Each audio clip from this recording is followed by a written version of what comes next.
Hey man, thanks for telecommuting across the world.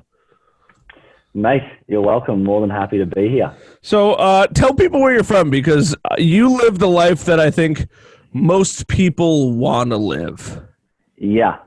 So I'm from Melbourne, Australia. I grew up about 45 minutes, an hour out of the city, but at the moment, I'm living in Bali, Indonesia, and I spent a couple of months here in 2018, and then I got here at the start of May 2019, and I've been here since.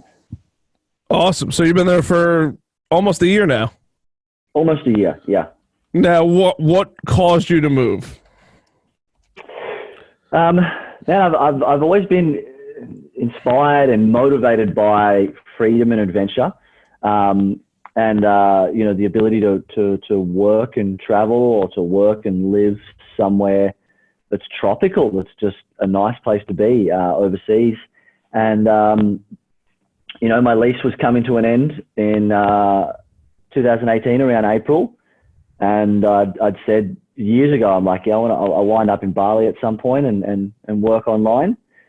And man, just the appeal of overseas, the appeal of nice weather, the appeal of a cruisy lifestyle, and also as well, it gets pretty. Can you curse on this podcast? You can curse, yeah. It gets pretty fucking cold in Melbourne, bro. So I've got the availability. What's pretty fucking cold? Let's just cover that right now. What is cold to you? Okay, what is cold in terms of like degrees? Yeah. Yeah. So you can give me Celsius. I'll pull up a calculator real quick. Yeah, cool. So in Melbourne during the winter, you can be working with below 10 degrees. Certainly in the mornings and the night, it'll like even out a bit and get a bit better throughout the day. But you're waking up into below 10, and sometimes hitting the low 1-2s. Really? Celsius. Yeah. Oh, so that is pretty fucking cold. Yeah, man, it gets cold. And for me, I was living in the city for 5 years. You're just renting away, and you're living in these colder Victorian older houses that don't have A, good insulation, and B, good heating. So yeah, man, it was cold. That's funny, dude. I thought you were going to be like 40, 50 degrees, and I was going to be like, dude, that's not cold at all. But so for anyone listening, because I just did the conversion, negative 10 degrees Celsius. No, not negative 10, below 10. Oh, what's below 10? Yeah, like between 0 and 10 Celsius. Not negative 10, though. That's so it's never even freezing. No. It gets down to like... Oh, I was just going to give you credit.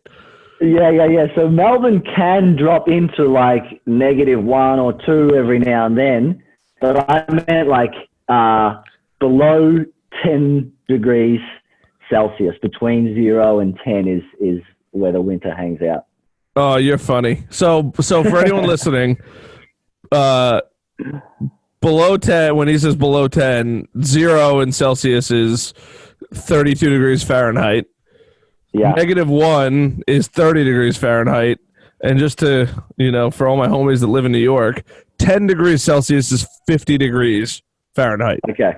So that's pretty goddamn warm, because it's like 25 degrees outside right now, which is -3 today for you. Oh, it's not warm. It's definitely not warm. That's cold. I don't like it. That's Long Island weather right now. Okay. So what are you working with in Celsius right now? -3. -3. Yeah. Yeah, that's too cold for me. I don't like that. Actually, it's warmer than I thought. We're talking about 2.7 degrees Celsius. Okay, got it. I like the specificity there. Nobody, yeah. Look, I got Google Calculator open, but yeah. It's even still 37 plus wind chill. You're talking like 28, 30 degrees. Yeah, not for me. Hence why I'm here. Yeah, tomorrow's going to be 28 degrees Fahrenheit. What's 28? Yeah, -2 tomorrow, Celsius. Yeah. Yeah, it sucks. It's cold, dude. Yeah, man, That's not for me. So, and Long Island is someone was telling me what they were called the other day. What's like, you've got your 5, Queens, Brooklyn, Manhattan, Long Island. What are they referred to as? The boroughs? Within boroughs, that's it, boroughs. Yeah. The boroughs. It's just how they break it up. Long Island, Suffolk, and Nassau. I don't even know if they're part of the boroughs. Okay. But in the summertime, Long Island in New York is gorgeous. Yeah. It's the wintertime that's terrible. Man, Melbourne's the same. Like, Melbourne is Victoria, so the state of Victoria, Melbourne's the capital city, in the summertime is fantastic. But yeah, it gets cold and rainy in the winter, and it's just not that. You're just battling with the cold every day. I don't want to be battling with the cold every day. No, I'm trying to get out of here too and go somewhere where it's a little warmer. Yeah, nice. And Bali is what? Bali's nice every day? Bro, Bali's nice every day. One of the best things about Bali is, yes, it's warm, but it's consistent. That is got to be the best thing. Like in Melbourne in the summer, I would sacrifice going a couple of degrees colder if the weather gave us some consistency. Because you could really settle into the summer. But sometimes Melbourne can be hot one day and the next day it's cold and raining again, even during the summer, which is ridiculous. But the best thing about Bali is it's consistently good. Sure. Yeah. I believe it. Yeah. Now, what's it like living in Bali? Because that's a pretty radical decision that you decided to make. Yeah. Mate, it's me and my housemate were discussing this the other day, and the word that comes up most is convenience. Where we're at is very convenient, like you jump on these, you hire a scooter, so you're overseas, but you've got your own mode of transport. You don't need to be catching taxis or public transport and figuring out a new public transport system, all this type of stuff. And the scooters can just nip in and out of the traffic, and you can park them anywhere. They cost like 70 bucks Australian a month to rent. And then your petrol is maybe $3 to $5 a week. And that can get you here, there, and everywhere. So that's one aspect of it that really contributes to the fact that it's convenient. You can park them anywhere, nice and easy. So it's very convenient. And then you've got an incredible amount of great cafes and restaurants and bars that are very accessible. There's a platform called Gojek, which is it's an Uber. But you can even pay someone to go to a convenience store and buy a hammer and then drive it to your location. So that's very convenient as well. It's close to the beach. So one of the best things about living here, man, is the convenience and the comfortability. It just feels good. Sure. I believe it. Yeah. That's awesome, though. I'm definitely jealous of the fact that it's nice there because it sucks here. Yeah, man, it's nice here. What sucks about where you're at? It's cold. There's a couple things. So my Long Island fam that listens to this is going to totally understand this. But one, the weather's inconsistent as could be, especially in the wintertime, right? So there was a running joke going around, and it was like, what is it? Oh, it's New York temperatures be like the Powerball, right? So where it could be 16, 32, 55, 64, 19, 28, yeah. Right? It's constant, and it's gray skies in the wintertime all year round, right? It's very rare that you get to see the sun. In the summertime, it's great. The other problem, though, is Long Island is dumb expensive to live here. Like taxes, you're talking $10,000 and up, typically for just about any house. Yeah, give or take a couple $1,000, but $10,000, that's a lot of money for small houses. Yeah, totally. So that's one of the catches of living on Long Island. But other than the roads suck and traffic sucks, but other than that, it's great. Yeah, man. That what you said about the weather, that sounds similar similar to Melbourne is just that inconsistency, which is so annoying because you can't really settle into just. No, it's constant changes. Constant changes. Yeah. Yeah, got it. So that's what we live with. You know, that's what people pay big bucks to enjoy. Yeah. So Does it have a bit of like you live in Long Island? Does it have a bit of that to it? yes and no. It does, especially when you're traveling. People are like, oh, you live on Long Island? Like, but the one thing that sucks is like, I hate New York City, right? New York City, it's just, it's too many people in one area. It's crowded. It smells. It's people say it's the land of dreams and opportunity. I don't know. I don't see that, and it by any stretch of the imagination. But some people, when I say like, you know, especially who don't live, you know, in the States, they go, oh, you know, I live on Long Island, and they're like, oh, you live in, you know, so New York City.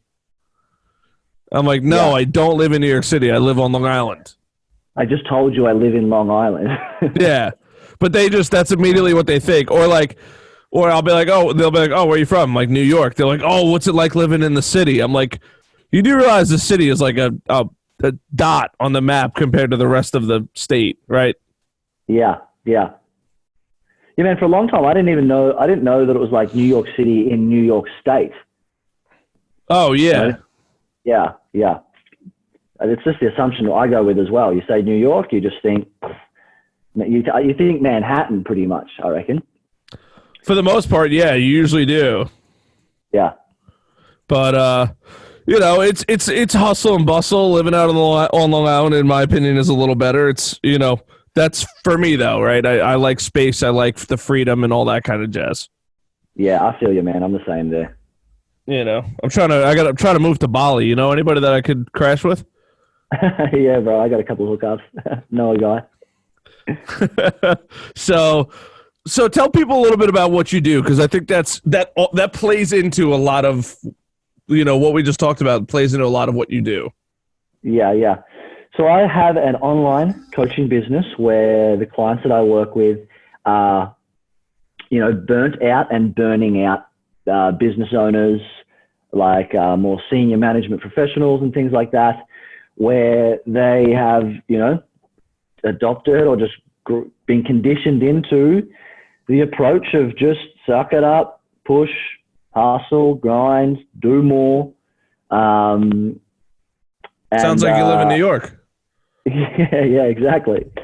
And they have just got to a point where it's like I'm struggling here. You know, they don't really have the mental and emotional mastery or the self-awareness to be able to you know, feel stable within themselves. There's that constant battle and fight and internal conflict that is what burns them out. You know, like the approach that I take is you could work a 12-hour day and feel energized and inspired at the end of it. It's not necessarily the big hours, although they certainly do have a percentage of influence. But it's the energy, attention, and effort that is required to push down emotions and to put on a brave face and to, you know, battle with racing thoughts each and every day. That's what exhausts us and burns us out. So I work with people to help them rest and regenerate without needing to stop doing business. I think one of the biggest reasons why business owners don't want to admit or acknowledge burnout is the fear that to address it, they need to stop and take time off, which isn't necessarily the case. Sure. So I help them to rest and regenerate without needing to stop doing business. A natural consequence of the work that we do is productivity and efficiency improves. And I run it all online. So I connect with people through Zoom, like we are right now.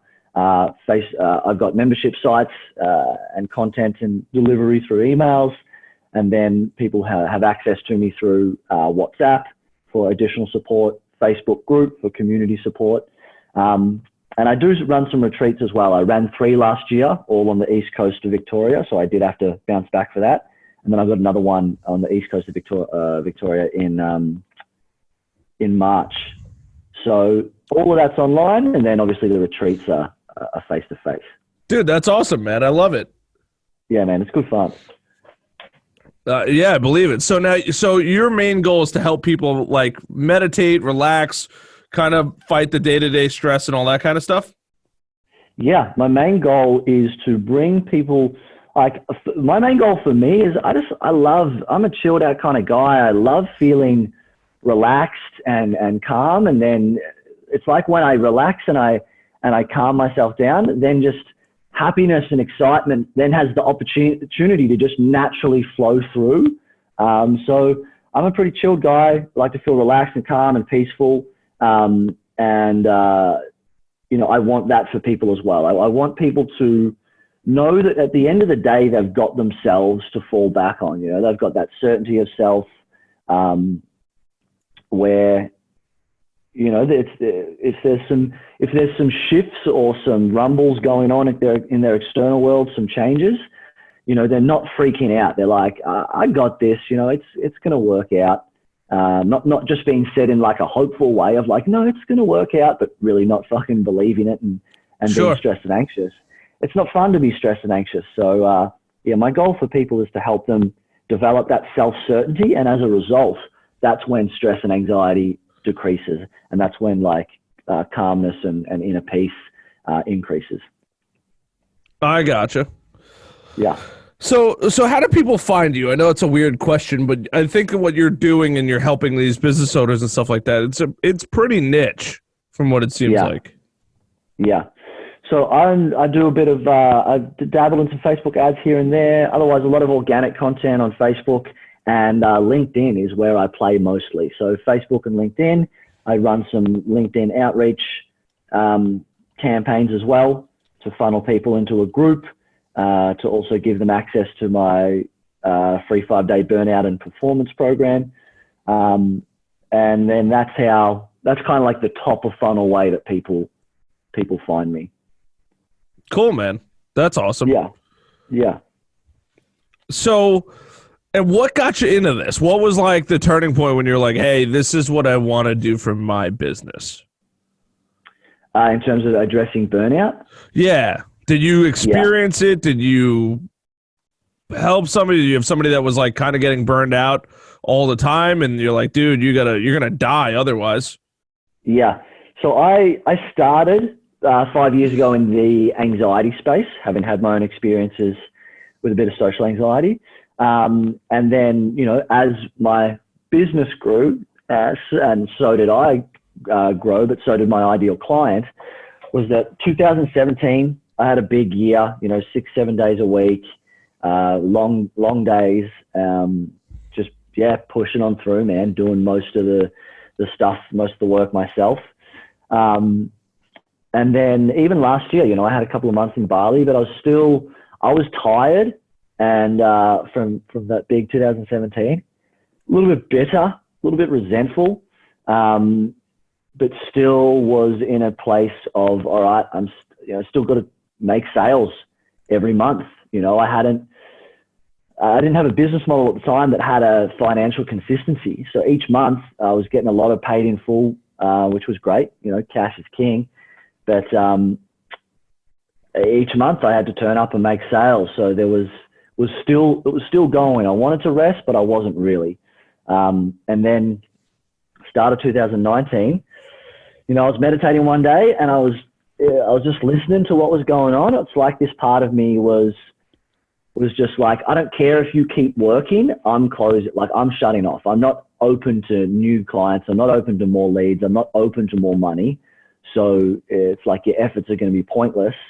It's like, I'm not on board with you and we're running this ship together until I get some attention and some care. So I was like, all right. And I did have a month where I didn't, hustle or generate anything on the front end. I just tied up some stuff on the back end and began to get some rest. And then my content comes from my experiences mostly. So I'm teaching what I've gone through and what's worked for me, and then it works for other people. So that's how I got to now working with burnout specifically. I gotcha. And I guess you Yeah. generated enough income to say, hey, I could leave and go to Bali. Yeah, well, I mean, you don't really need a lot of income to do it. You know, you don't need any savings in the bank. Sure, that would make someone feel more comfortable in making the decision, but if it's just that backing yourself that you know, you've got some money in the bank, or you don't have much, or you've got money coming in, but it's not a super expensive lifestyle over here. So the move here, man, it wasn't a big scary move, to be honest with you. Sure, it was some difference and some change, but for me at least, it wasn't like, oh my God, I'm going to be moving to Bali. I've done a lot of travel in my time. So yeah, it just wasn't a big move for me, but yeah, I had some money in the bank and I had some clients that I was working with at the time. So it was pretty smooth, easy transition, to be honest. That's awesome, man. And what made you decide Bali? Just because you visited there and you're like, this is the spot?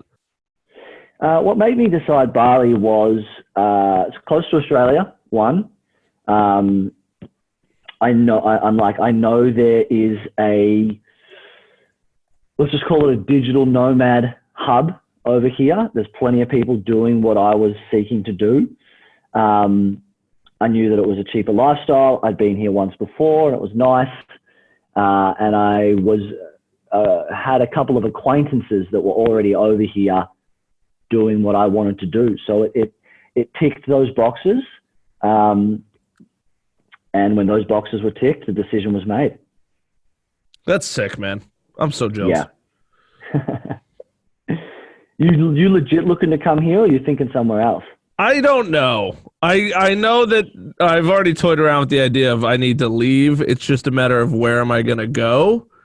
Yeah. So I'm still trying to figure that out. I like down south. I like the States. I'm not opposed to moving. It's more so where can I actually efficiently work and still run my business?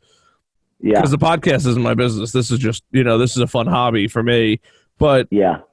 What can I do and where can I do it? I've started building an online course that I've I shouldn't say I've started. Now it's officially done finally, but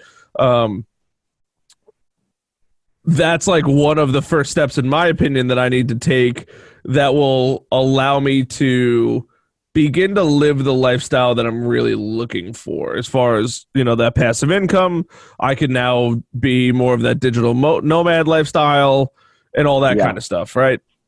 Yeah. So that's really, for me, that's the goal, right? Is, it might not be the digital nomad like completely lifestyle, but more so the ability to get up, go wherever I want, work from wherever I want, and all that jazz. That's really, like, for me, super important. Yes. And what I'm striving to get to. Yeah. That's freedom right there, though, isn't it? It's like, do what you want to do when you want to do it. I'm still not completely there, like to just have the time and the money to do whatever I want to do when I want to do it. But that's a feeling of freedom there for sure. Oh yeah, it's it's crazy, and you experience it, I'm sure, because you could work anywhere. I'm sure you probably don't work with any of your clients, one-on-one, in person. No in person. So for me, with my company now, it's great, but I am still geographically restricted to Long Island right now. Or I could travel, but I have to be close enough that either I could drive back or fly back in a reasonable amount of time. I couldn't do a trip from Bali every week or so. Yeah, got it. Because then you'd also, you'd have the commute expenses that would come in as well. So yeah, you've still got some face-to-face work that you do. Yeah, so that's the only I don't want to say struggle, but that's kind of like the catch where I'm at right now in that regard. And by no stretch of the imagination am I complaining, but that's just kind of like where I'm at with it, and my, we'll say struggle, even though I don't know if struggle is the right word. What about challenge? Yeah. Yeah. So, Definitely not complaining. It's just it's that challenge that I have to get through, and once I get through that, I've definitely one of the beautiful parts is being the business owner, and I do know there's a separation between business owner and CEO, but being the business owner, I still I can control my burnout, and I tolerate burnout pretty well because I've always just been a hustler. Yeah. So for me, it's not so bad, but I could definitely see for other people, it gets to you. There's no doubt about it. It'll eat you alive and spit you out. Oh yeah. Especially in New York. Talk about the grind. That couldn't be more true than in New York. And there's such a fucking badge of honor to it as well. You know what I mean? And I would imagine in New York as well, a fast-paced, real masculine, energy-type city where it's, if you're not working these big days, who the fuck are you? What are you doing? That's part of the MO. Yeah. You gotta grind. Nobody's gonna babysit you or something like that. In New York, it sounds so awful what I'm about to say, but it's kill or be killed, out here. Yeah. Okay. You got fired from a client, whatever. Time to just pick your panties up and keep going, because nobody cares, and not that they're trying to be mean and not care. They don't have time. They don't have the ability to go out there and coddle you to make sure that you're okay and all that kind of stuff, unfortunately. Yeah, man. It's interesting, the difference between the States and Australia. There's definitely still hustle, grind, burnout approach in Australia, but have you ever heard of tall poppy syndrome? No. So from my understanding, in the States, it's fucking go for it, make some cash, be a baller, and there is some of that in Australia as well, but there's this thing called tall poppy syndrome, which is don't be too good, don't be too big for your boots. Don't succeed too well, or, there's people out there, there's people that want to cut you down, or they'll criticize, or, look at this kind of rich fuckwit or whatever, and you're just at a high level of success, a high level of visibility, high level of vulnerability to judgment by other people who you trigger. And I just think it's so interesting how influential culture is, that neither culture is right or even true. It exists, but it's not that's actually how things are meant to be. And it just bleeds down on people who are well, this is how I've been conditioned, so this is how I'll just live. It's so crazy to see how influential it is, and the results that it leads to, the experiences that it leads to, burnout being one of them. Yeah, burnout's tough, and the catch with burnout too, and I don't know how many people really have experienced true burnout. It's not depression. It's I'm just done. I can't do anymore. And you start to realize whatever you're doing is just still not enough. Yeah. And,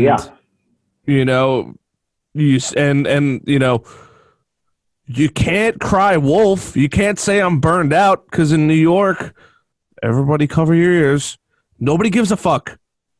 Yeah. That's the sad part. It's, people are going to say that, I'm always here for you. Of course they are. They're your friends and family. But, it's the blood, sweat, grind, and tears that in New York. And, part of it is, especially in New York, in my opinion, is keeping up with the Joneses. It's that, I got to have this, or I got to make sure I have this, or, I got to make sure I'm working on this, or I got to make sure I have this car in my driveway, because if I don't have this car in my driveway, people will think less of me. And it's kind of crazy, in my opinion. It drives me nuts, because, people are so concerned with looking like they think that they should, that they lose sight of like what's important to them. And then it's like, and that's one of the problems that I have with New York is like, people are like, oh, I'm going to get a babysitter. I'm like, dude, you got a babysitter 5 days this week. How about you get a chance to see your kids instead of getting a babysitter? Yeah. And yeah, man, sorry, you go. No, and that's just how it is. That's, and sadly, it's the norm. Yeah. It sounds miserable. And that's like, that's what I want to let people know is like, you don't have to live this way. You only think this way because you were conditioned to think this way, not because that's actually the way that it needs to be. Like, you don't actually need the car, but it's so instilled within our minds and conditioning. It's like, no, but I do need the car.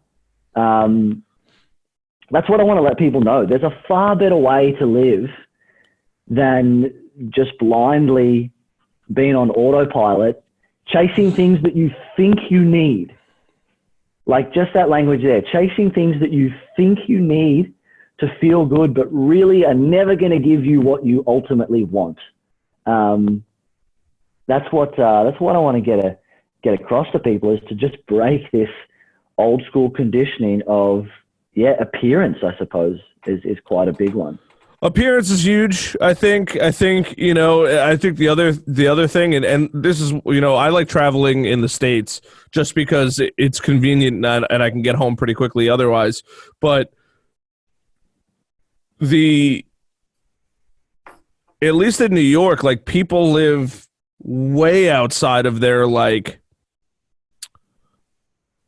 they're not, I don't even want to say comfort zone. Comfort zone's not the right word, but like, it's keeping up with the Joneses to like the next level of like, I gotta have that car. But then you go to, I go down south and people are like way more relaxed. They're way more chill and like, hey, I waited in, I forget, I was in, where was I? I think I was in Texas or Georgia. I can't remember. Either one of those two. Yeah. And I waited like 15 minutes for a beer. And if I was in New York, and I'm not the person that would ever say anything or complain, but I'd be like, wow, it's taking like a really long time. Most people in New York would have freaked out. They would have torn you a new one online, this, that, the other thing. I was totally cool with like waiting 15, 20 minutes for a drink. Yeah. There's not that pressure of like, gotta get it for them within 30 seconds of sitting down. Like, it was like, hey, I'll be right with you. And they come back 20 minutes later, hey, sorry, it was busy. Okay, yeah, no worries. Like, it's just the weirdest thing. It is, man. It's fascinating. Like, that is a long time to wait for a beer, but it's fascinating of like, just the expectation that people would have of, the beer needs to come now. And if it's not, then, and then to go and slander something online. I've never left a bad review ever, even after bad experiences. Cause I'm like, I don't know. It's just not for me personally to go out there and just to trash someone's name. I don't like that. Too much of it happens in the world as it is. But it is interesting to see the differences just from place to place, a couple of hours down south and a completely different experience. That's something I love about the world, is just how different it is. I want to travel the States soon because it seems like such diverse culture from north to south, east to west. It'd be incredible to experience the Americas altogether. I reckon that'd be dope. Look, you want to come to the Americas? I got you, bud. You tell me where and when. You tell me how crazy you want to get, and we'll send it. All right. Yeah, but I'll send through like a brief, as if you're like a graphic designer or something. I'll just send through a brief of what the experience I'm looking for, and you can tailor that. That's it. Because it's, you can get so much culture in such a small area. Like, even just New York City, right? If you just look at New York City, it's the world's melting pot. There's no doubt about that. Yeah. You could literally go 15 minutes and be in Chinatown where nobody speaks a lick of English. And you can go another handful of, another small chunk of time, and it could be You could be in, Little Italy. You could be in the meatpacking district. You could be in the theater district. Like, not only is it like segregated as far as nationalities and stuff like that, but it's also segregated in the fact that there's so much. I don't want to say it's segregated. It's so convenient to do literally whatever you want, whenever you want, all the time. Yeah, that's cool, man. So you could go to Chinatown, and the most commonly spoken language in Chinatown isn't English. Oh, yeah. That's nuts. That's so crazy. Dude, some people don't even know English there. Wow, that's insane. That is cool, though. And that's not, you can go to like Flushing, right, which is predominantly heavy Asian too, and you can go there, and it's not that it's bad, it's just that's just how it ended up. There's so many non-diverse parts in New York City, but at the same time, you can go to the Times Square and see every single nationality ever, anywhere in the world. Yeah, you have everybody everywhere all the time. For whatever reason, they're all doing something, slightly different, but yeah, it's just the weirdest thing. Man, it's a pretty incredible place. I don't know how you think about it or feel about it, living there and being an American, but from an Australian outside of it, it's like, I've been twice, I think. And it's like, whoa, man, this is New York City, growing up. You've seen it in so many things, so many shows, so many movies, so many events and things like that. It's like it's this whole thing in and of itself. It's New York City. You know what I mean? Like that's how I feel about it, at least being a foreigner. It's I don't know. It's just massive place, so much going on, such a kind of, I don't know what the word I'm looking for is, but it's a known part of the world. You know what I mean? Oh, absolutely. It's the craziest thing, dude. Like the things that go on here and what you can and can't experience. And like, if there's something you want to do, for the most part, New York City is probably your best bet to go do it. You want to ride a cowboy in a bar? You could go ride a cowboy in a bar. You want to go, like there, and it's the city that never sleeps. Like no matter what hour of the day, no matter what you're doing, no matter what it is, there's always people awake, like grinding, hustling. Like it's so strange. It's so strange because it just never ends. Yeah. It's like, this might sound like a real dumb, obvious sentence, but I trust you'll know what I mean. It's like, it's its own place. You know what I mean? Like there's absolutely. There's the world, and then there's New York City. Like exactly, it's its own place. Is really the message I was trying to get across earlier. Yeah, it's totally. You could, and here's the crazy part. I live about an hour and a half away from New York City. You could go, from where I live, where there are people that own some horses and stuff like that in the area and whatnot, but it's so much more like suburban / rural, and then you go to New York City where like you don't even see a patch of grass. It's just a concrete and asphalt jungle. Yeah. Such a powerhouse kind of place. Oh yeah. And the craziest part is like you could walk down the street and you could see, your favorite celebrity. You could see, your YouTubers. You could see people that are like grinding and seeing people that are like creating and like all the time. Yeah, man. When I was there, we saw, what's his name? Ben Stiller was shooting that movie, the Wonderful Life of Walter Mitty, or the something Life of Walter Mitty. And even that for me as well was like, holy shit, man, this Ben Stiller is actually a human that exists. You've just seen him on so many movies. And it's like, that's actually him. It was pretty, it was just from a distance as well. But it was like, that's the first ever A-lister I've ever seen in my life. Oh, they all hang out in New York City. Yeah, that's crazy. Anybody who's anybody has been through New York City and done something there, either a movie or I don't even know what else to say. Like, you know, if you're working on a project, you're probably going to New York City or dealing with somebody from New York City at one point or another. That's just the nature of the beast.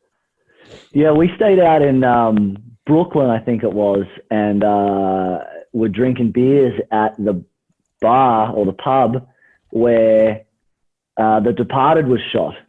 That was pretty cool. That's out in Brooklyn, I'm pretty sure. I believe so, yeah. Stayed. Yeah, so that was cool as well, man. Like, you know, that doesn't, I haven't experienced that kind of stuff in Melbourne. It's like, holy shit, man, the movie was shot here, and they had some photos up and stuff. It was, it was just a cool experience. It's fun times. Yeah, it's nuts, man. It's cool living here. Don't get me wrong, but like, you know, it's just not for me. Yeah. Oh yeah, I get that.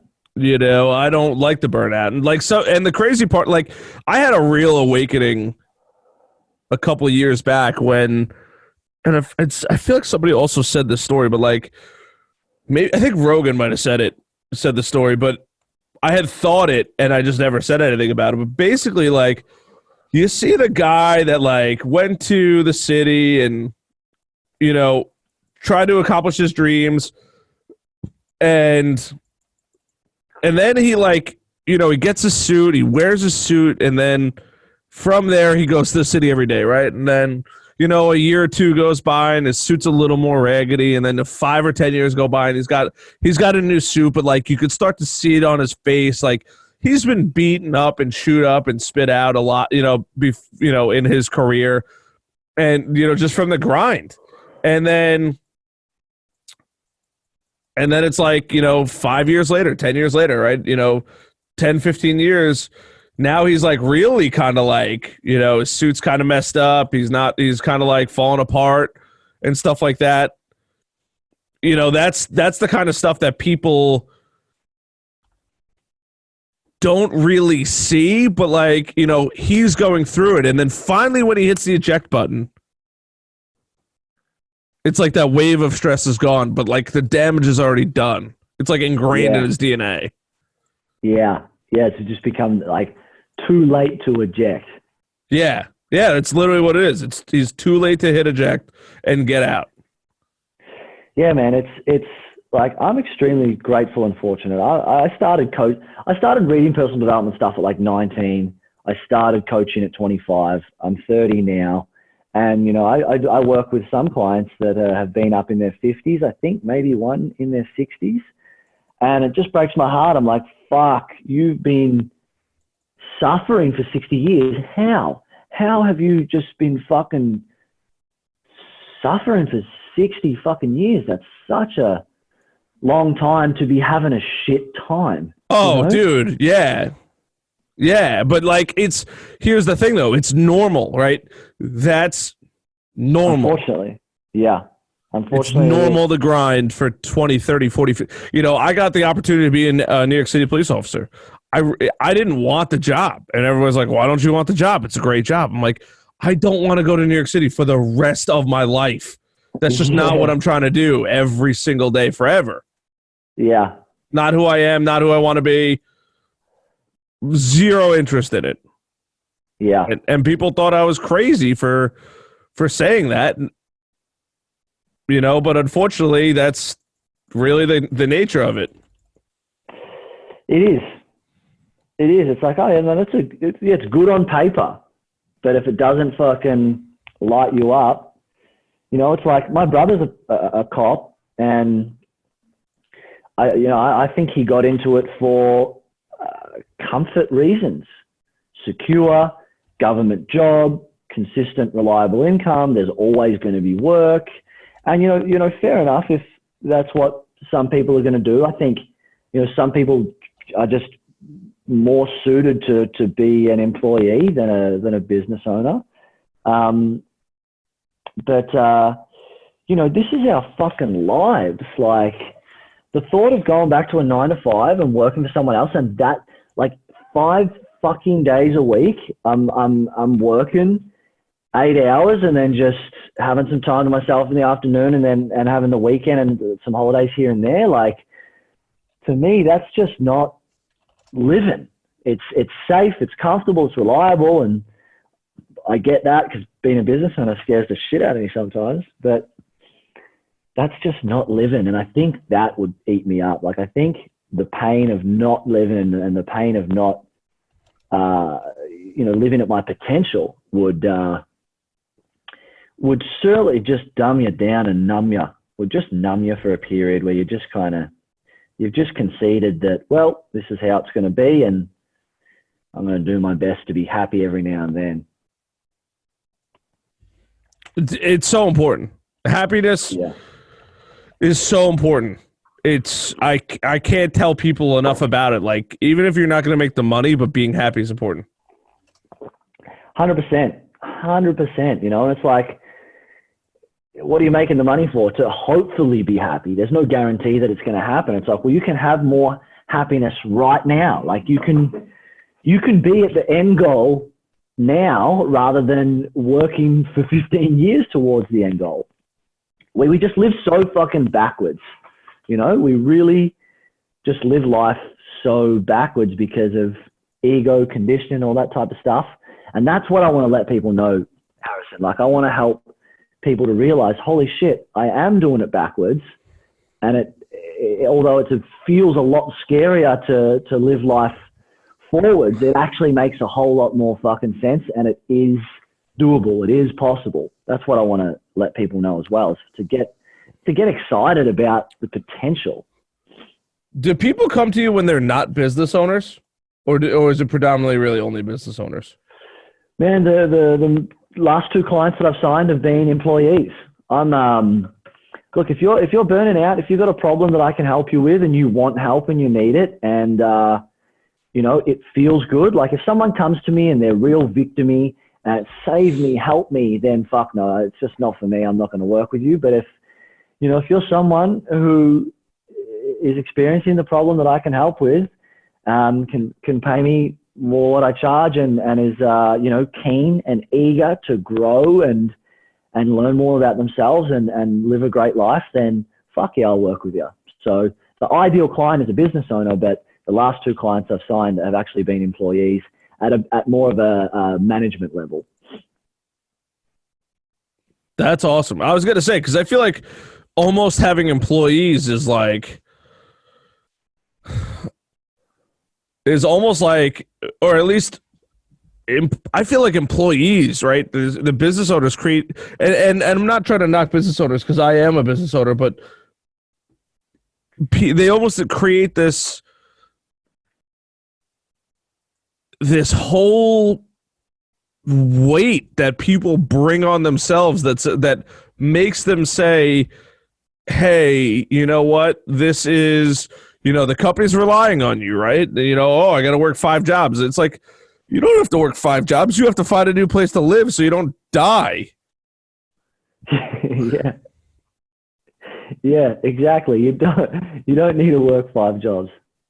But people are like, they just, it's like ingrained in them in New York where like they feel the need that they have to be working, and they feel guilty that they're not working. Like, if you get paid for 40 hours, I mean, look, if you like your company, by all means, I'm not saying don't work 40, more than 40 hours, but like, you have to know that you're voluntarily working more than 40 hours, unless your boss is like really like getting on top of you to make quota and stuff like that. And look, don't get me wrong, business owners, there's a lot riding, right? Everything falls on them all the time. Yeah. So it's not easy. I'm not saying it's easy, but like, I hate when I see I hate seeing predominantly employees that hate their job. All they do is talk shit about their business owner or about the business owner. Like, if you don't like your job, go leave. If you don't like your quality of life, go leave. Go do something else. And I tell people that all the time. Yeah.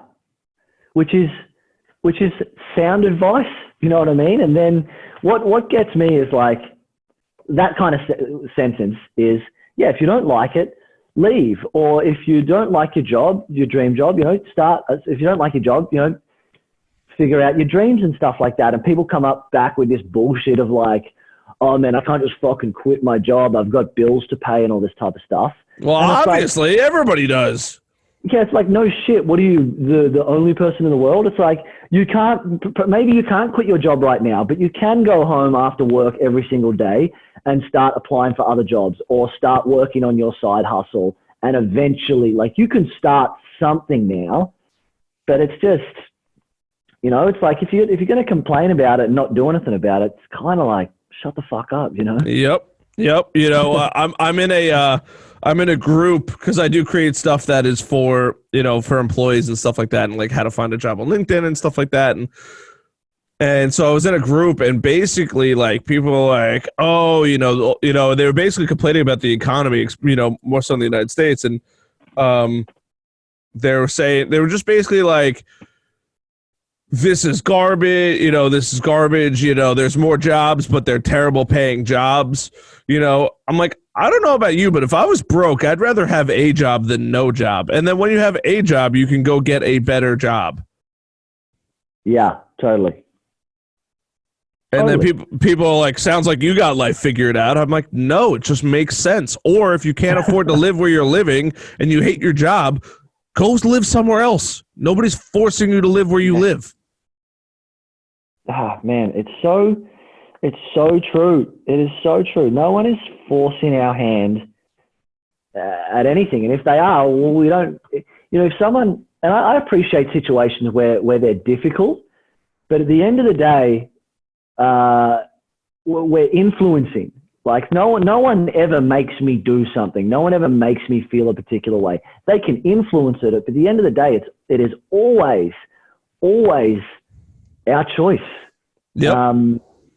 And it's like, that's one of the most powerful lessons you can take on board, is that it's always choice on a conscious level, on a subconscious level, on a more like soul universal level. It's all choice, and it's so empowered. Like it's painful to take that on board, to be like, holy fuck, there's no one to externalize this onto. There's no one to blame and chuck this negativity onto. I actually have to face it and feel it. But I mean, it's just so empowering to do it. It's what's going to change your life, is to take that level of responsibility, I reckon. Yeah, I think people don't take enough responsibility. It sounds awful, and I really sound bad saying it, but for the most part, in all honesty, people really don't take things seriously enough to, move to the next steps and stuff like that. It sucks, but unfortunately, you have to take care. You can't expect the world to take care of you. The world, especially in New York, does not care about you. Yeah. So you got to take responsibility for yourself. Totally, man. And like, even just the other day, I'm 31 in a couple of months, and, I've been, living this enjoyable life, but I haven't been, really saving and creating a foundation and an empire as much as I could be. And, I just fucking got hit with this fear the other day, and it was scary. I'm like, no one's going to secure my future for me. No one is. Sure, I could go and get a job, and then there's an element of that person giving me security, or that company, but I don't want to do that. And in this business, no one's going to create that or secure that future or create it for me. It's like, it's fucking completely up to me. Yes, you can be supported along the way, et cetera, et cetera. But especially being a business owner, it's like, no one's going to do it for me. No one. No one. No one. And it was just a good little hit of fear and scariness to be like, fuck, I got to get my ass into gear in a new kind of way. I've got to become a new person and step up to a new level if I want those results. And it's scary, but I wouldn't have it any other way. Sure. Yeah, it's crazy, man. It's crazy. The hustle and bustle. I'd be curious to know how well versed you are, but like how much you know about like the stress causing like really bad shit to happen to us. Stress causing real bad shit to happen to us. What do you mean, like in our bodies and stuff? Yeah, like just, cortisol levels and stuff like that. Like really not healthy stuff for people. Yeah. I don't know much of that, to be honest with you. Like my expertise is human behavior. And that's where I've hung around. So I would say, there would be someone out there definitely that knows fuckloads more about anxiety and burnout than I do when it comes to the more biological responses and stuff like that. My expertise is in human behavior, and I specialize in burnout. So when it comes to the whole cortisol levels and what it does to the hormones and jazz and all that type of stuff, I'd be trying to make shit up on the spot. I know it fucks It's me. all right. Most people do that anyway. Don't worry about it. It's okay. Yeah. My expertise and my deep knowledge is in the human behavioral side of things. I gotcha. Yeah, it might be something to look into just for helping business owners and stuff like that, because it's pretty goddamn serious, honestly. It is. Some people get so burnt out that they wind up in the hospital. Just everything shuts down on them. So it is fucking dangerous. That's for damn sure. Yeah, it's just not healthy. Also, the moral of the story is it's just not healthy. Yeah, pretty much. The more you can avoid, the better. Obviously, but people just need to take themselves seriously. But like, know your limits. I know that you teach meditation, but like for people that aren't hiring you, do you preach like meditate, go get a nap and stuff like that, or? Yeah, man, I've got a guided meditation that I've created that's a lead magnet. I've got a bunch of free trainings and stuff like that, but I'm all for the meditation to just slow down, to kind of not get so caught up in the thoughts and just like observe what's going on. It's such a powerful practice. Sure. Yeah. Is there any like best tip you could give a listener, or hey, if there's one piece of fruitful advice I could give, this would be it? What would that be, if there is one? Yeah, so in the context of burnout, what I would say is, and what I feel like is the answer to everything in life is, and it might sound simple, is to actually feel and process our emotions properly. The world pretty much doesn't know how to do it. And to not feel our emotions and avoid our feelings, that's why there's addictions, any kind of addiction, to drinking, to social media, to drugs, to sex, to work, to being busy. All of these addictions are distractions from having to actually face how we feel. If I can be busy enough, I can just push that shit down. If I can drink every night, I can push that shit down. Pushing and down and repressing our emotions. My belief is that, we've got to express it somehow. That leads to fucking violence. It leads to rape and things like this. So I truly do believe that the answer is, and what I do is to just dumb it down and put in a generalization. I teach people how to feel. There's plenty more that the work that I do one-to-one, but largely I'm teaching people how to sit with some real uncomfortable thoughts and emotions and feelings in the body. So that the one tip that I would give would be, that's the key, that's the answer. And a way in which some things to help to get into feelings is, they're not permanent. They're impermanent, they Sure. will pass, they will leave. They feel uncomfortable, but they can't hurt you and they can't take you over. So although it's understandable to fear uncomfortable feelings in our body and scary thoughts, it's understandable to fear them. There really is no need to fear them. They can't hurt you. They don't want to hurt you. So there's no need to fear them. And then a couple of permission pieces. So we grow up being told that it's not okay to cry.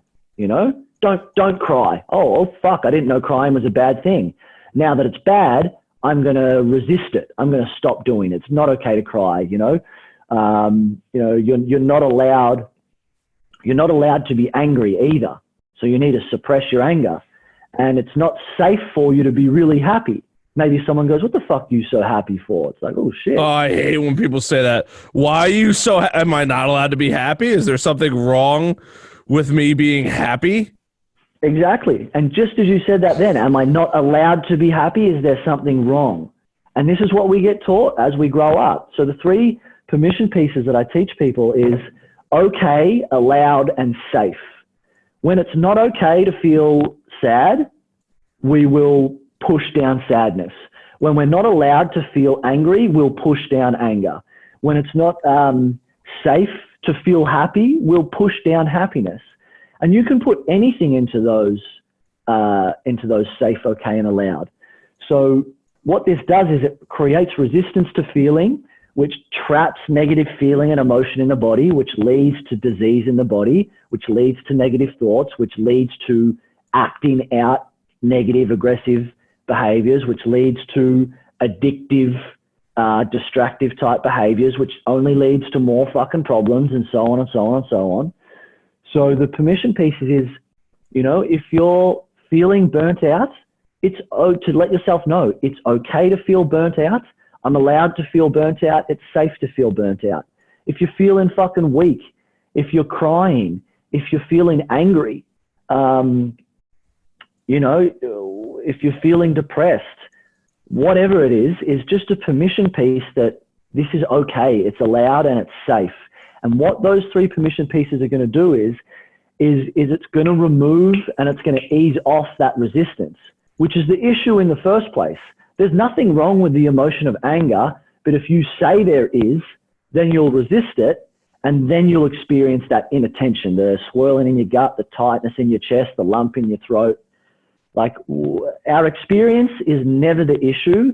It's the fact that we judge it as wrong, and then because it's wrong, we try to get rid of it, which leads to resistance.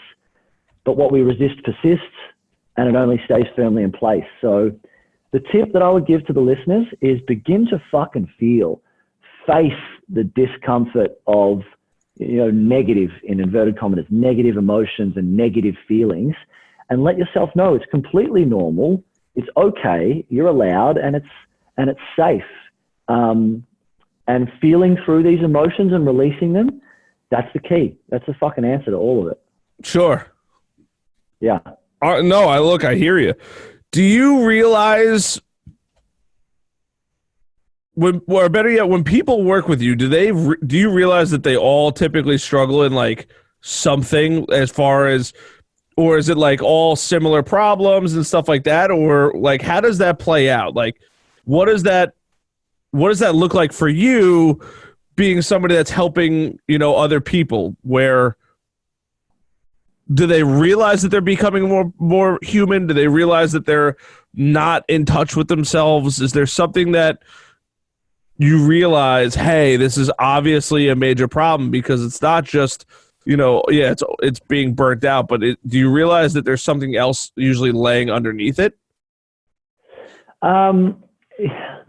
Yes and no, more so not. Like they'll come because they're burnt out, or look, sometimes as well, actually, because I do give a lot of education in my posts, it's like you're burning out. Yes, you're burnt out, but it's really because of this is what's going on. And it's like, no shit, that makes a lot of sense. So usually they can, it's unlikely that they come to that awareness or education by themselves, but that's why I'm, putting my organic content out there. So look, we all have the same fucking problems, just with different story around it. Like the way that your ego and your mind thinks and operates is the exact same to mine, Harrison, and same for the 7 billion people on the planet.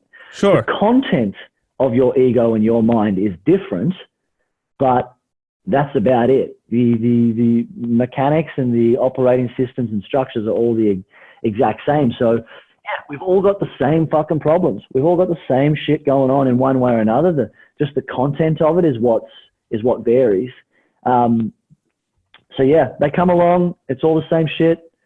And they usually, if they've gone through a bit of my content, they're a bit more educated and aware of what's actually going on rather than it just being burnout. They've got a deeper understanding and appreciation for where it's coming from, I would say. Fair enough. Yeah. I like that, man. We covered a lot of stuff, and we've only done an hour. We can go for another half hour. What do you got? Anything you want to bring up? Yeah, man, I'd be happy to get into, like, I suppose, a bit more education and awareness around what does lead to burnout. Fire away. Because I actually do not know. Okay. Is burnout self-inflicted?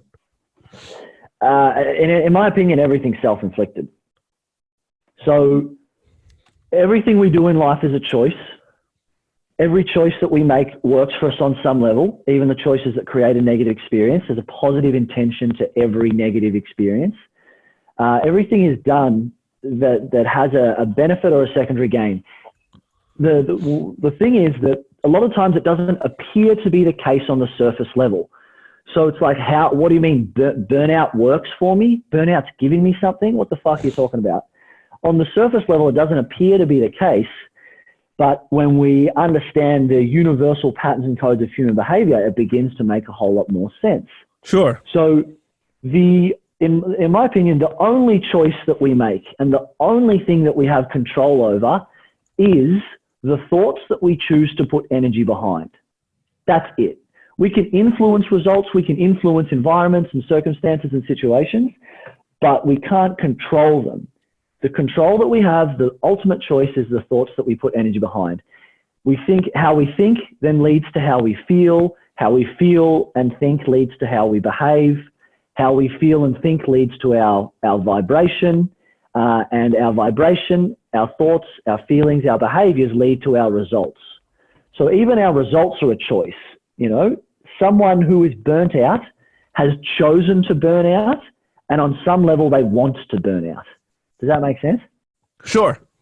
Yeah. Why would somebody want to burn out, though? Yeah, great question. So someone might want to burn out because then by being burnt out, they can then take a rest. And let me give you this example, is that you were saying that people are overworking in New York City, and there's this and we spoke about the badge of honor. So it's like, oh, what? You're only working 40 hours and then you're taking a break? What are you, a fucking pussy? Oh, that's so true. Yeah, what are you, some sort of little bitch? So emotionally let's just go with the example. Emotionally in New York City, it's not safe to work. It's not emotionally safe to work 40 hours, and you're going to get rejected from your tribe. You're going to be a little bitch and you're going to be a pussy. So that's not emotionally safe. And there's this. Are you sure you've never lived in New York? I'm sure I've never lived in New York, but this is fucking in Australia too. So it's like, okay, so it's actually more comfortable for someone to be stressed off their tits working 65 hours than it is for them to work 40. Sure. So think about it this way. You've only worked 40 hours a week. You haven't justified having a rest. It's not justified. It's not emotionally safe for you to do so. But if someone says, if you take yourself to a point of burnout where your body shuts down and the doctors told you that you can't work, then you can rest, and your rest is justified and it's emotionally safer. You can rest without being called a pussy, without being, or without judging yourself as a pussy and a little bitch. So unconsciously, it's like the only way that I can rest is by fucking burning myself out. The only way I can take some time off without being a little pussy or a bitch is to burn myself out. Oh, so, yeah. It's almost the goal. It's weird. It's so weird. Yeah. So unconsciously, that's why someone would want to burn themselves out. To say is to get that rest without being a pussy and a bitch. It's just like my body's shut down on me, and someone's like, fuck, man, that's fair enough. All of a sudden, the friends in the tribe aren't calling them a little bitch or a little pussy. They're like, that's fair enough, man. You need to get some rest. You should have some time off. And it's like, whew, great. Now this person has created a reality for themselves where they can safely take some time off without negatively judging themselves without fearing that their friends are going to see them as weak or incapable. So that's one reason why someone might want to burn out. I gotcha. Yeah. So this is a kind of secondary gain or benefit of everything that we do. Someone who, maybe a business owner who is highly stressed and really vividly shows it to their employees, that could be a control strategy for the entire room, for their entire staff, is, I'm so fucking stressed right now. A, don't fucking come near me. B, you better be hustling as hard as I am. And also it can just be like an excuse. Think about, some people are fucking assholes and they're short and they're snappy and they're aggressive. Oh, sorry, I'm just so stressed at the moment. So stress cops the blame. They excuse their negative behaviors or they justify the way that they are on stress. Sure. Another example for burnout and stress, let's say someone's they've got deep emotional pain and issues around intimacy and connection and vulnerability. So they burn themselves out so much that they don't even have the energy to go. They don't have the time to meet a partner. They're so busy and working so much all the time that they just don't have space for that in their life. And it appears on the surface level as if they don't have a partner because they're burnt out, they're tired, they don't have the time, they're always working. But really, that's something that they can hide behind so that they don't have to face and feel the emotional pain and discomfort and You're cutting out a little bit, by the way. Intimacy. Oh, sorry. Around intimacy and vulnerability. How's that connection now? Better. So that's not necessarily always the reason or always the case, but it's just an example it's just some content I've used to give an example of the structure of thinking that we create so many problems in life to hide behind. Being a workaholic, always being busy, you can hide behind it. Oh, yeah, because I'm definitely a workaholic. I also happen to really enjoy working. I'm definitely, the nice part is because I'm my own boss, there's sincerity behind that. Yeah. But, I remember when I was an employee and just remember what it was like, oh my God, like, this is awful. Like, not being an employee was awful, but it was like forcing myself to, you have to be like, you got to grind. And I've always been a grinder. Like I said, I've been working for so long. I worked before most of my friends had jobs and stuff like that. So for me, it's kind of like ingrained in my DNA. But like, even then, it was like, oh, here's another 60, 70 hour week, that I'm, and I didn't even mind working 60, 70 hours. What really irritated me was the fact that, I wasn't really getting paid for it. That was the part that weirdly enough pissed me off. Yeah. Yeah, totally, man. It's as you're saying, like, it's ingrained in your DNA. If for you to kind of get the more chilled out lifestyle, I would imagine it's going to challenge you. It's going to be so hard on that level, because if that's, like, even think about that sentence. It's ingrained in my DNA. I've always been a hustler. Like, that's your identity. That identity is going to have to die if you want that more chilled out life, which is going to bring up emotional discomfort. If I'm not a hustler, who the fuck am I? Oh, yeah. Yeah, that's what I'm saying, man. This is the shit. This is the kind of stuff that is what contributes to the burnout. Is like, if you get a lot of importance, or anyone, we'll just go with anyone. If someone gets a lot of importance and significance and they feel proud and they feel valuable and worthy and admired because they're able to work hard, and that identity is really what has all of their worth and value, then like fuck, they're going to work less, because it does bring up this, who am I? What's my worth? What's my value? You know what? Fuck it. It's just easier to stress, struggle, and grind and burn myself out than have to face that emotional discomfort in my body. Sure. I think the other thing too is, going back to self-inflicted, right? I think a lot of it is, on Long Island, because it is so expensive, you need to have almost more income, and you do genuinely need to make more money and stuff like that, because if you're not, it's not only is it not gonna go well for you, but it's just it's literally impossible. Like, if you want to have kids and stuff like that, if you're not making a 6 salary on Long Island, you're pretty much dead in the water. Sadly enough. Yeah, totally. But even then, man, that's still an externalization of, or somewhat. It's like palming off a percentage of someone's choices. Oh, I'm doing this because I live on Long Island. It's like, well, like, everything's a choice, 100%. And like we said, if you don't want to be doing it that way, don't fucking live on Long Island. Or there would be another way other than having to push and hustle and grind. Like, that's, and the whole fucking world does it, myself included, where we fall victim to our environment. And then when we fall victim to our environment and say that it's the cause, or it's the source, or I'm doing what I'm doing because of something outside of me, that's when we fuck ourselves, bro. That's literally when we trap ourselves and say, hey, it's not me. I'm at the whim here. There's nothing I can do about it. It's my situation, which just ain't true, and not going to support anyone to change. Sure. It's also a pretty shitty situation. Yeah, totally.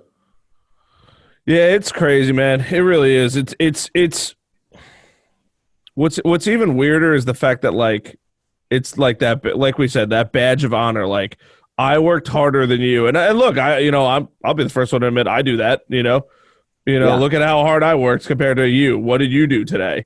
I've already done all this. It's 10:20 at night, and where am I? I'm sitting at my desk having a podcast because there's no other time in the day to go get that done. So, what are you doing today?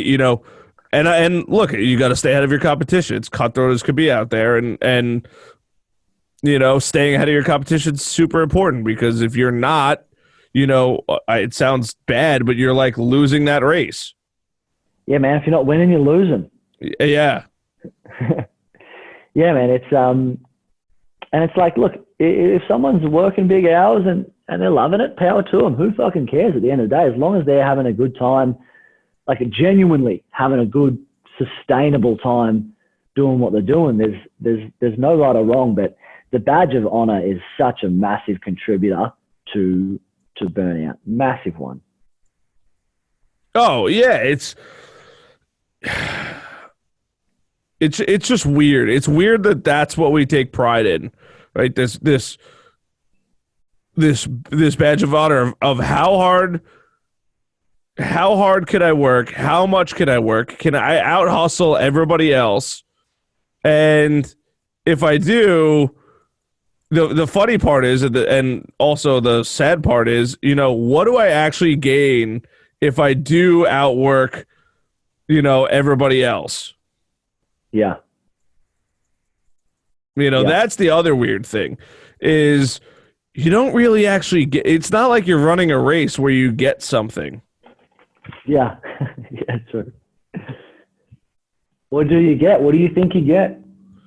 You don't get anything. That's the sad part. Well, there's some. What do you hope? Obviously, there's some kind of, maybe just a bit of pride at the end of the day, bragging rights or something. I really wish I knew. Yeah. Unfortunately, from what I've experienced, no. It's really nothing. Yeah. Yeah, that's true. I think there's hope of what you get, and the hope keeps you going.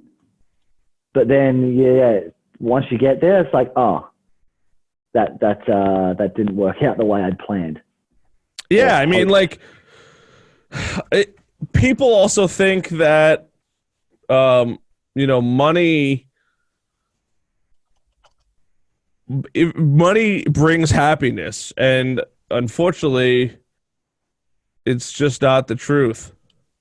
You know, people think, if I have a ton of money in the bank, I'm going to be happy.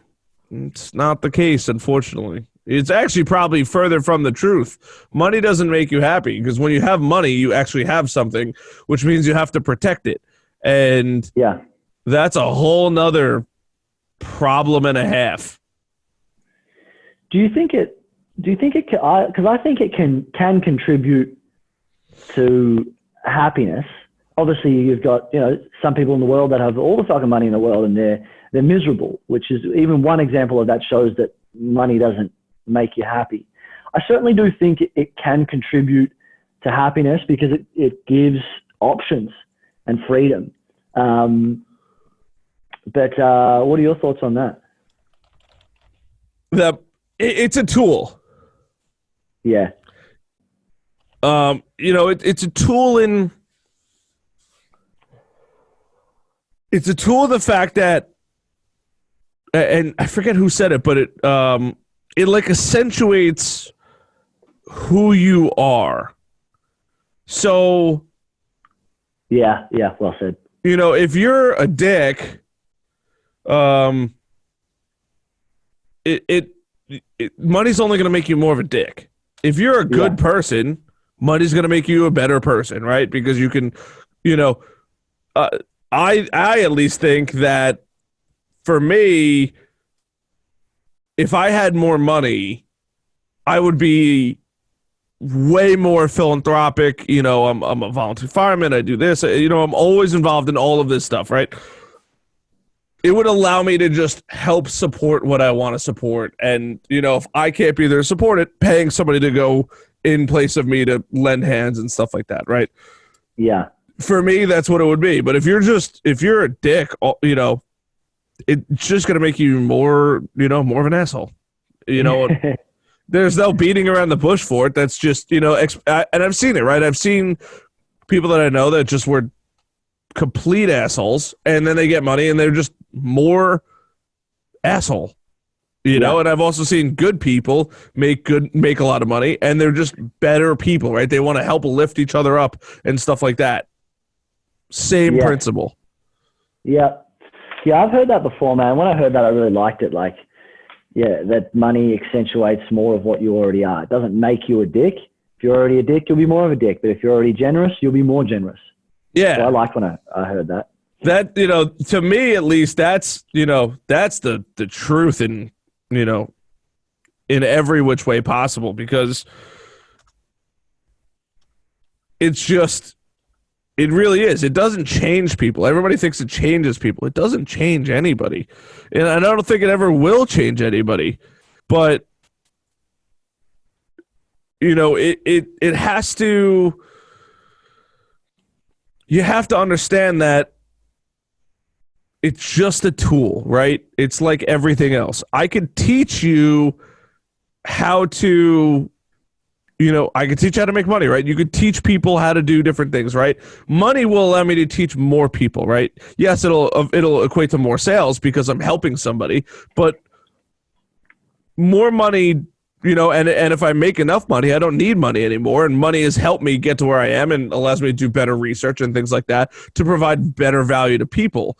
But, if you're using money for bad, or and if you don't use your tool wisely, right? If you use a handsaw and you try to screw a screw in with it, it just doesn't work right. Same thing, right? Yeah. You got to use it correctly. Yeah, totally.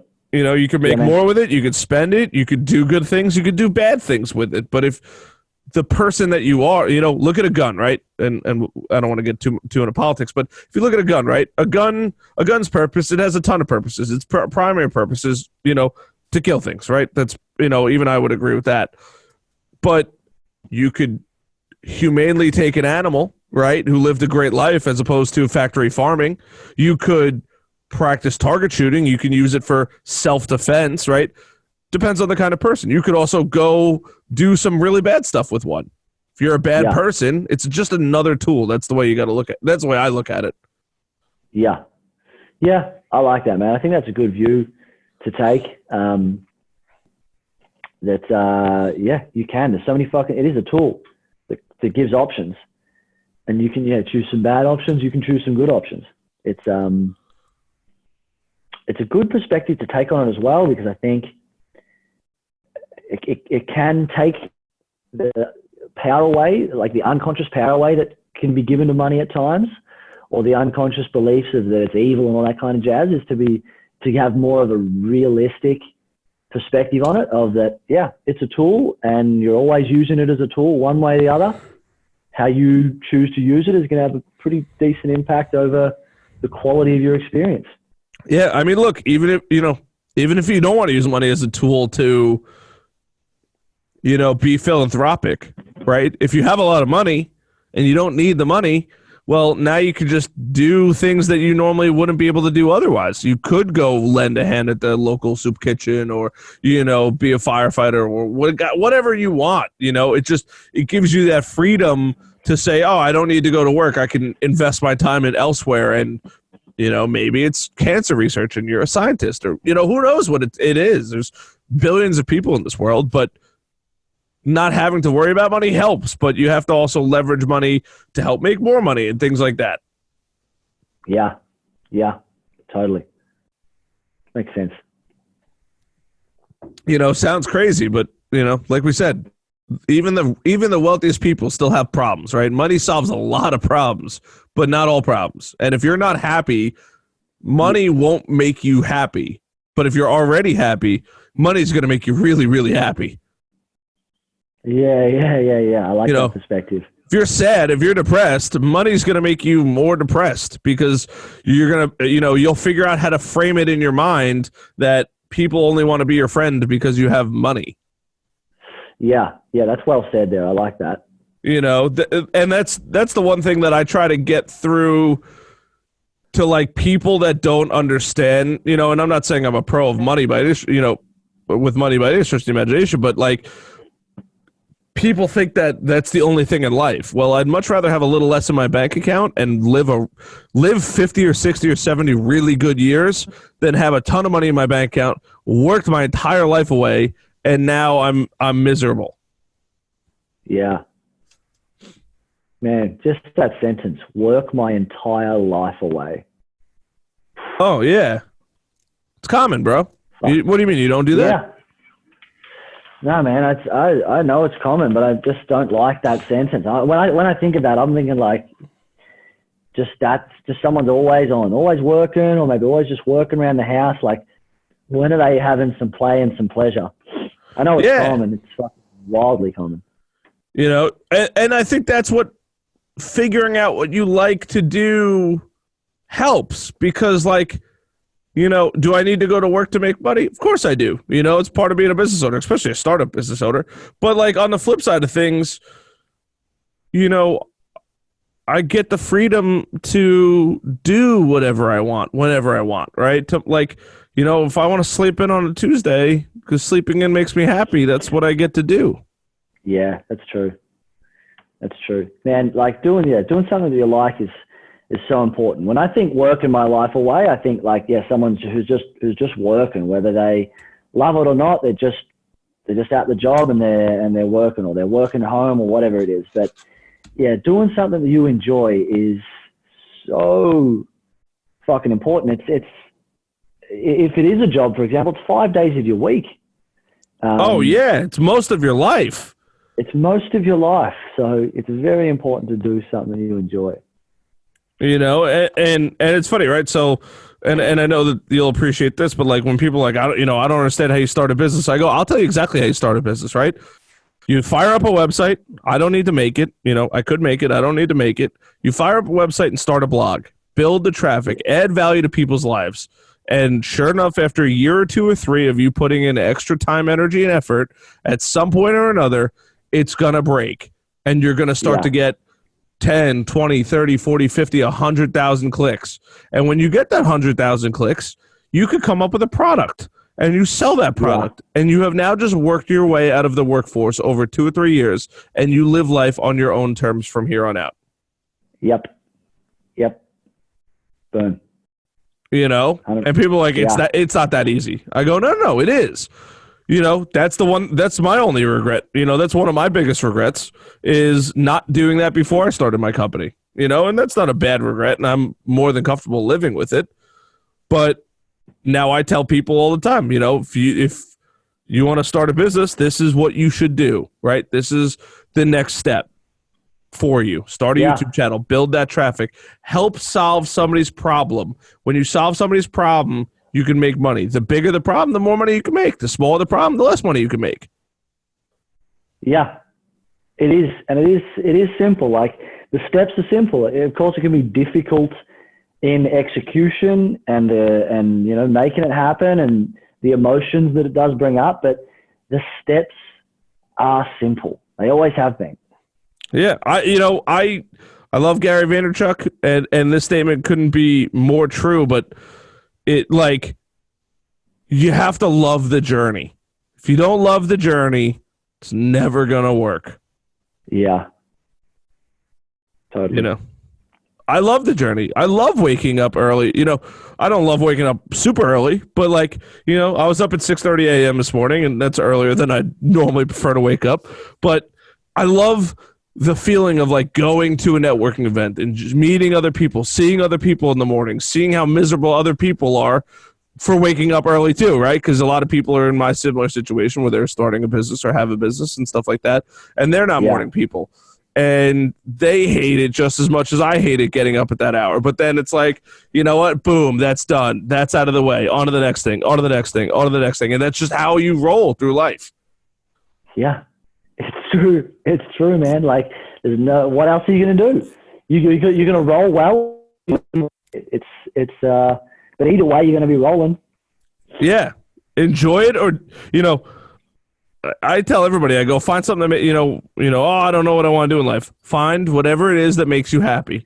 You might not have to love it, but if you like doing it, that's, you don't have to love doing it. You just have to like doing it. Yeah, totally. It's funny, I got a story on we're going to be rolling either way. You may as well do your best to enjoy it. In the end of 2016, I was in New Zealand and did a helicopter ride around the mountains. And, at one point there was a little bit of fear going on, and I noticed it, and I thought, I'm like, okay, why am I tensing up and experiencing this fear here? What's the positive intention and benefit of it? Is that it was to feel safer. Ironically, the fear was to try and feel safer, to feel prepared or whatever it might be. And I'm like, I looked at the helicopter and the driver and the helicopter pilot as life. I'm in this vehicle, I'm on this ride or journey of life. I can sit here the entire time in fear and have a shit experience, or I can realize that if this thing's going to crash, it's going to fucking crash. There's no point me trying to control it, and I can let go and enjoy the ride and have a good experience. And I think that's pretty, I don't know if that's an analogy or a metaphor, but it's a pretty good analogy or metaphor for life, to just be like, you can hold on and try and control it all and live in fear and have a shit one, or you can decide to trust and let go a bit at one point, and you're going to start to enjoy the journey a whole lot more. 100%. Have you accepted death? This is weird. My answer is going to be no. I think, consciously, sure, I've accepted death. I think, truly, more deeply spiritually, no. It's such a good question, man, because the ego believes that it's the source of existence and it's the source of life. So my understanding is to truly accept and surrender to death. On the other side of that is enlightenment. So that's why my answer is consciously, sure, I've accepted death to an extent, but to fully have accepted to and surrendered to death, I'm definitely not there. What about you? Yeah, I would say, yeah, as far as the whole cycle and stuff like that, but also in the fact that we're all gonna die. Look, if we're gonna die, we're gonna die. I'm totally cool with it. I live a pretty goddamn good life. I really have little to no regrets in my life, especially like at this point in my life. I've pretty much come to terms with everything. I've and now, people like aren't you afraid you're gonna die? No. Why would I be afraid I'm gonna die? I know the risk. I'm okay with it. I'm afraid of getting really injured. Terrified of that. That would suck. But I'd rather, but death, no, I'm cool with that. That doesn't bother me, any bit. I just don't want to get injured and live, like, really badly. That's not cool. I don't want that. Yeah, no, I'm with you on that one, bro. I don't want to be badly injured and just live and having a shit one. Yeah, I'm not about that life. We're not about that. But as far as like death goes, yeah, man, I've been in some pretty sketchy situations in life and my fire department and God knows whatever else I've gotten myself into. And I know I've put myself into probably some not so great situations, nothing like terrible, but like, self-inflicted, shouldn't have been there, shouldn't have been doing that. Nothing against the law for anyone that's listening or anything like that. But yeah, it's just, it's part of life. And, I have a friend of mine, I ride a motorcycle, and I have a friend of mine who's horrified something bad is going to happen to him when he's riding his motorcycle. Horrified. And he doesn't ride his motorcycle because of it. Yeah, that sucks. And, I go up to him like, dude, why don't you, what are you so afraid of? He's like, dude, what if I die? I go, yeah, I could die too. Yeah. I go, I'd much rather die doing something I love than not something I really don't love. Yes. Yeah. And then, I mean, if you're going to die, then you're dead. Yeah, that's it. You're done. Tapping out. See ya.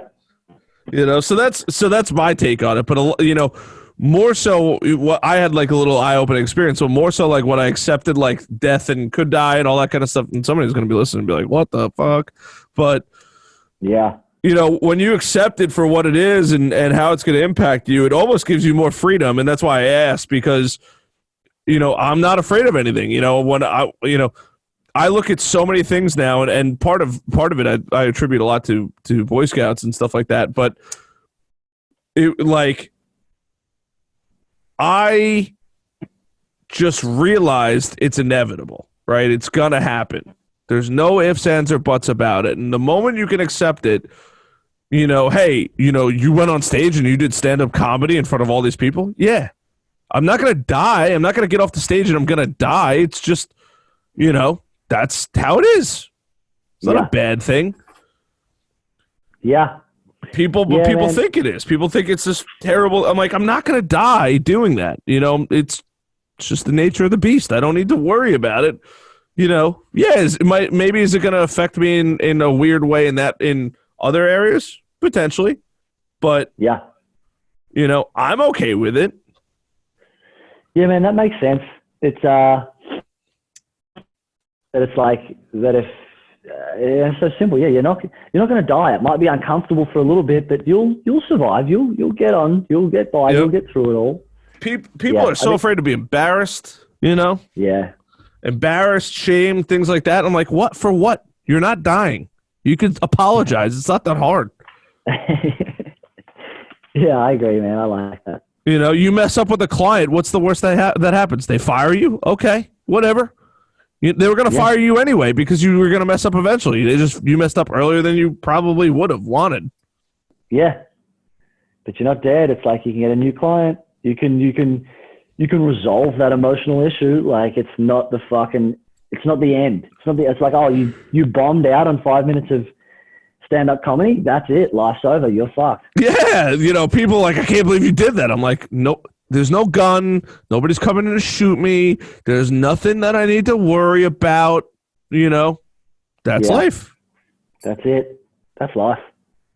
But people think I'm some kind of, I don't want to, you know, people think like I have some superhero ability because I decided to try something new that nobody else normally would have tried.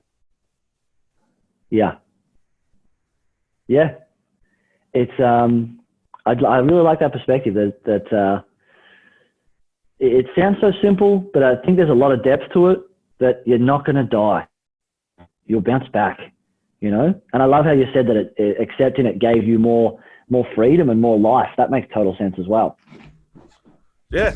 You know, that's my experience with it, at least. You know, people just create this image in their head of like, oh my God, what if I go up there and, you know, that's the funniest thing with sales is so many people are so terrified of potentially failing at some point or another. Yeah. Oh my God, what if I fail? What do you think? Everybody gets 100% of the shots they take? No. Yeah. I like that, man. Like, potentially, you chuck the word potentially in there. So afraid of potentially failing.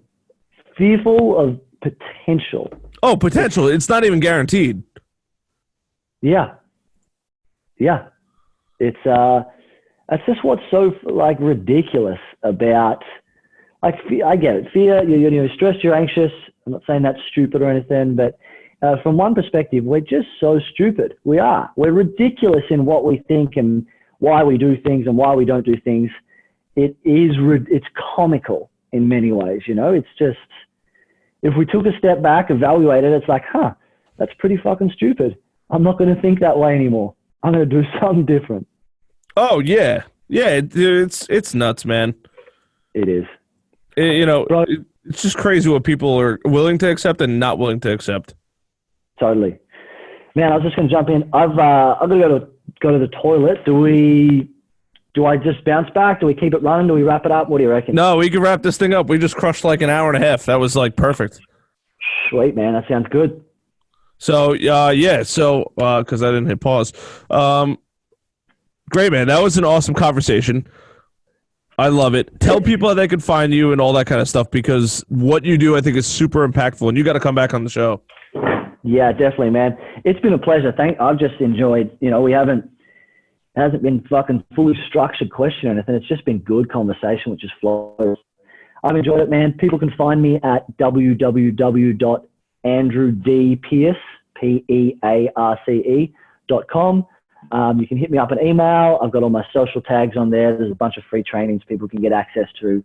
But yeah, head to the website and away we go. Awesome, man. Dude, thanks for hanging out with us, or me, I should say. I appreciate it, man.